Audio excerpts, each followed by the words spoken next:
Okay, so now let's have a look at the charts. So the charts is one of the big highlights of the Evolution. It's really a nice module. So in this chart, what I've done is I've created, let's have a look at the visualization quickly. In the visualization, I have the chart here where I can open it like this, which I've explained in another video, and I can see the values by moving the mouse over it. I can click on it and it zooms in. I can click on it again and it zooms in again. Click on it, it zooms in. And now I think I'm in the last part. It's zoomed in at to the maximum. And I can now click outside again and it zooms out again. Zoom out until my last part. I can do it like this to zoom in this way. Okay. And then I can click on this, for instance. I zoom in there.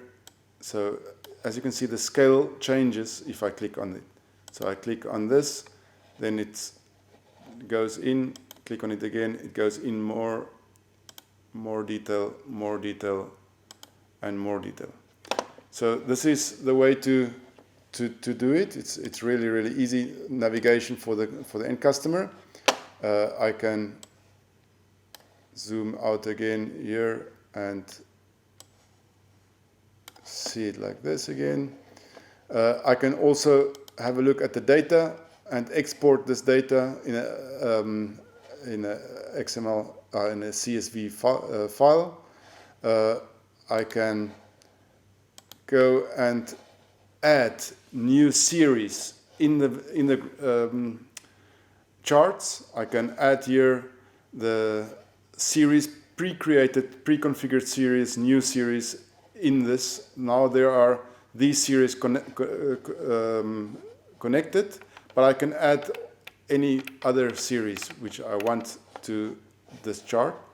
So this is something which I can prepare and that the customer can add in the same chart, add different line series. Or I can create just links to different charts. So this one is, for instance, for one, another, and another. So you can navigate like this. Or you can have a different chart, like for the whole screen in a window with different data. So you can also navigate in like this, or go to different charts here, there, like this. Now, to change this, let's have a look how to do it. It's fairly easy. So this is this chart here. This is the full screen, full HD chart, but I don't like the data which is in here. So let's have a look at the full HD. Let's go to, there is a main page. In this main page, I've got this links here at the top, and this links load a different chart here at the bottom in this page navigator. So I have to go to the page which is here. So this is this page here, same as clicking on that. And I have to now configure the line series I want to see in this chart.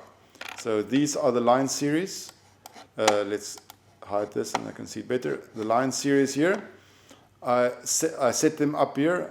I can also create column series and line series. I can add them here. I can set up the everything, the background, the points, the dots, the matrix, the offset. So let's say these offsets I don't like. I want to have not months, but I want rather to see days. And I want, let's do weeks. And I want to have 50 weeks. Back to 1. So if I save this now, it loads the data from the database. Okay, Now it loads the data in a weekly scale, and it will have this type of information now. So let's say I don't like this, I want it to show me rather years. Then it can show me a different type of information, or months, a different type of information in the beginning. So this is just the first, let's have a look what I've done. So I export this now. Close. What is nice, it loads the data from the database. So I don't need to go to the visualization to see how it looks. I can see already here, if I save, it loads the data here in the graph, so I can already see how it will look. But let's have a look. So if I now go into this, open the chart, I see it like this. So it looks a little bit nicer than before. Before the chart was like, let's go to this one, like this, ugly here at the left and no data here at the right. This is because I can say how much data in the future I want to see and how much data in the past I want to see. And here in this one I set up, where was it? It was this one.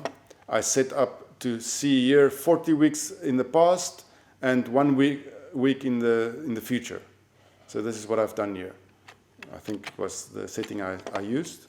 Yes, 50 weeks in the past and 1 week in the future.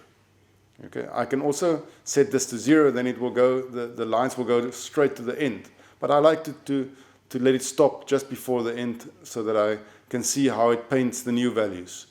Okay, so if it's like this, it will paint the new values until it reaches there, and then it will jump back again 1 week to the back.